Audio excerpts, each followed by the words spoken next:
World peace activist Fred Nassiri is in South Africa to spread his message as part of his Love Sees No Colour world tour. Nassiri caught up with him in Cape Town during the recording of a music video promoting his cause.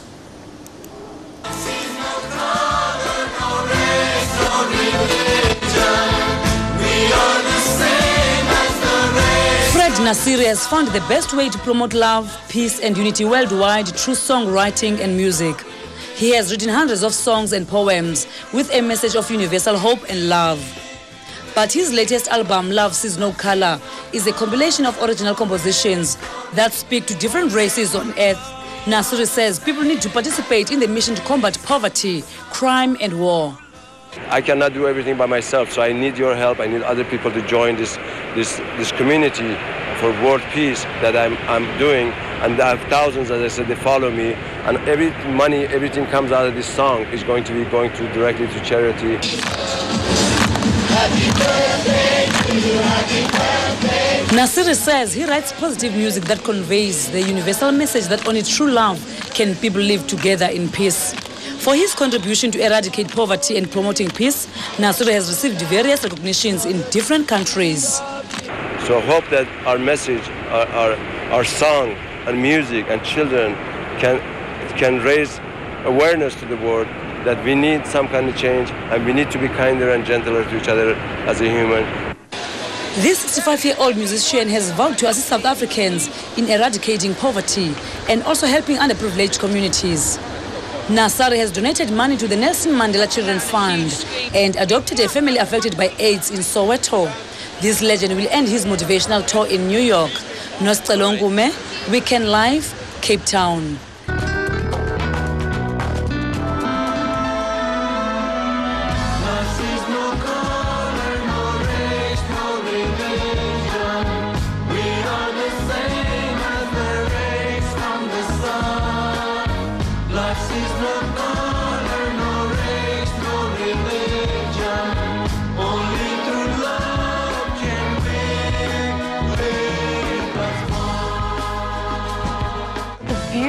Beautiful sounds of Nassiri with all of those children. Welcome to Spirit Sunday. Good morning. Welcome. Thank you for joining us.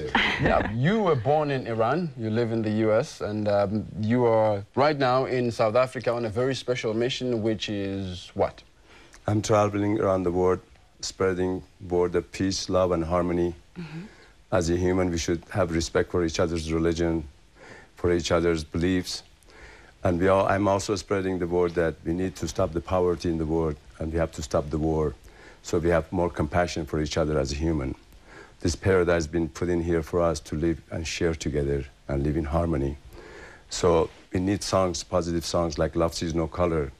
In one line of my song, I explain what is going on in the world, the problem we have. Love sees no color, no race, no religion. We are the same as the rays from the sun. Only through love can we live as one. That one song and that one line explains. They said that Muslim is no good and everybody's knocking each other down. We should respect all religions. So I started my mission singing the song in Arabic language in Egypt. Egypt symbolically where Abraham was, Moses was, and baby Jesus came through there. Then I went to Israel. In the Holy Land, I sang the song in Hebrew language with Israeli children.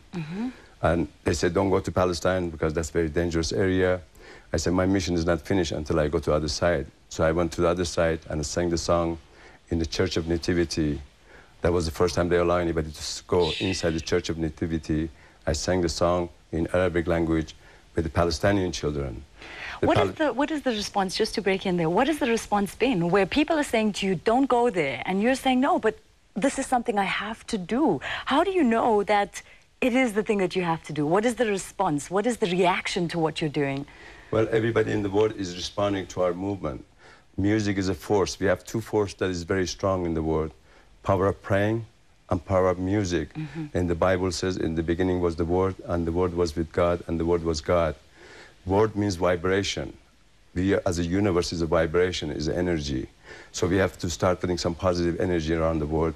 And music as a force can change a civilization as a whole, for better or for worse.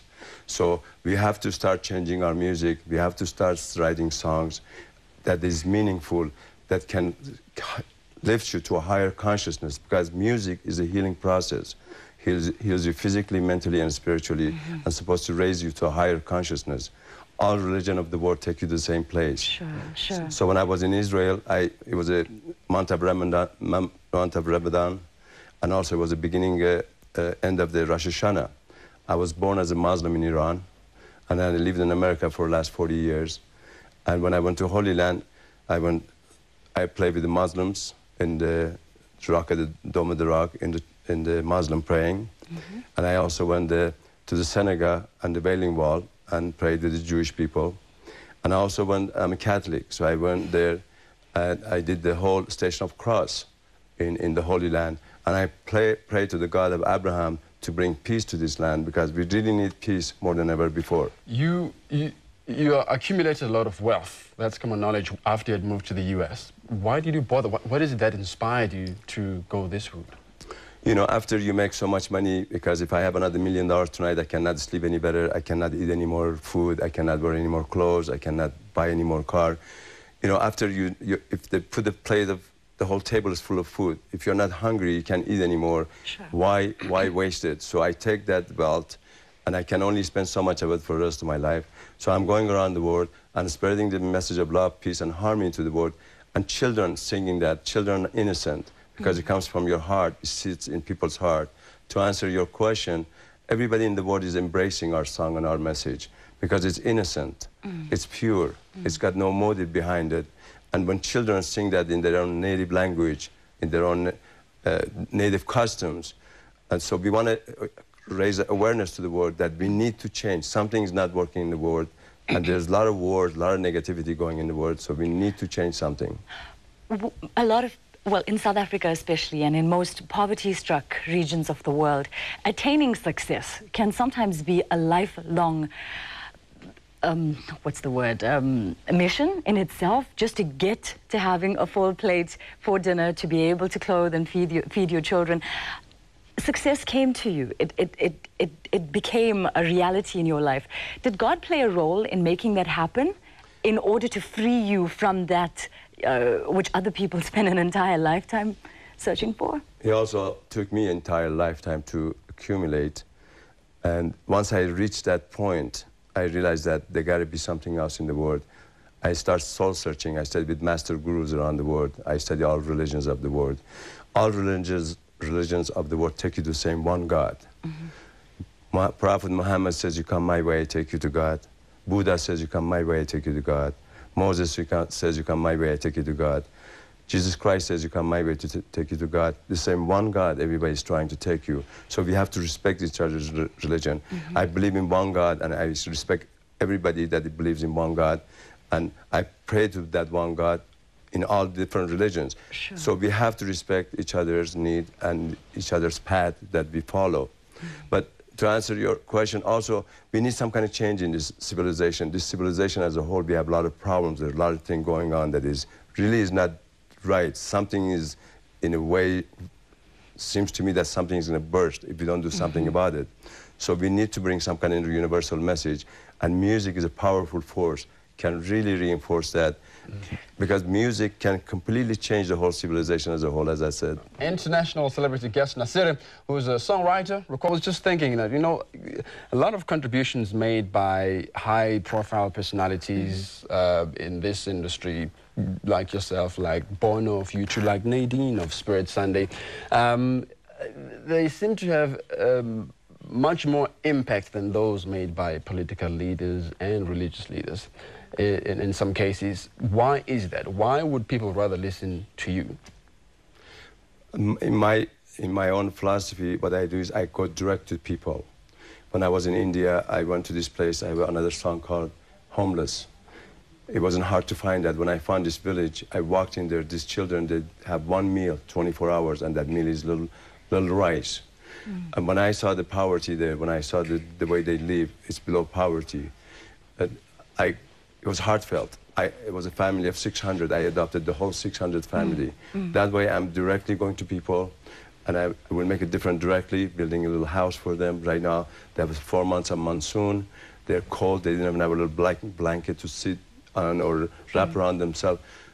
the poverty in the world is the main issue right now. If we have no war, we would not have poverty. All of our money goes for destruction of mankind. So we have to change that. We have to look at this life a little differently. We should have more compassion for each other. So through music, I'm able to do that. And every country I go, I see the poverty in here. When we shot the video right here in Cape Town, one of the areas that I asked that I want to be in townships. You talk about Sweden. Sweden is not another planet. It's only 10 kilometers from here. I saw the poverty there. But we shot the video in the township in Cape Town to show the world. And I also make my speeches there because I have 400 hours of documentary in this. This is one of the biggest cinematic pieces of the video that there is. And it's a real reality. It's realistic. That's how people live. I go to the people. And they call me the voice for the silence because these people are the weakest. Yeah. Nobody speaks for them. So I think, Bwela, coming to your question, it seems that people would listen to you because you're turning the talking into walking. You're walking the talk. You're not just making empty promises. As a final question, most visionaries not only deal with the symptoms of the problem, you're not just dealing with the victims, but you're also dealing with government heads, people who can make change. Just very briefly, tell us about some of the sort of policy interventions that you might be involved with, or heads of state, to prevent such things from continuing. Well, basically what I did when I was in Palestine, that was the problem between Palestinians and Israelis. I met the Palestinian authorities when I was in Palestine. As I said, they said, don't go there, it's very dangerous. But they treated me very heartfelt, and they were very receptive to our message. They wanted peace. And then I went to Israeli people, and I talked to them. I went to the parliament there. I met the Premier Shimon Peres in Korea. I shot my video right on the DMZ border, which was dangerous. I sent a message to Kim Jong-il, the North Korean president, that we want to come to your country. We want to show your culture, your way of life. Your children are not from another planet. We want to show your children to the world.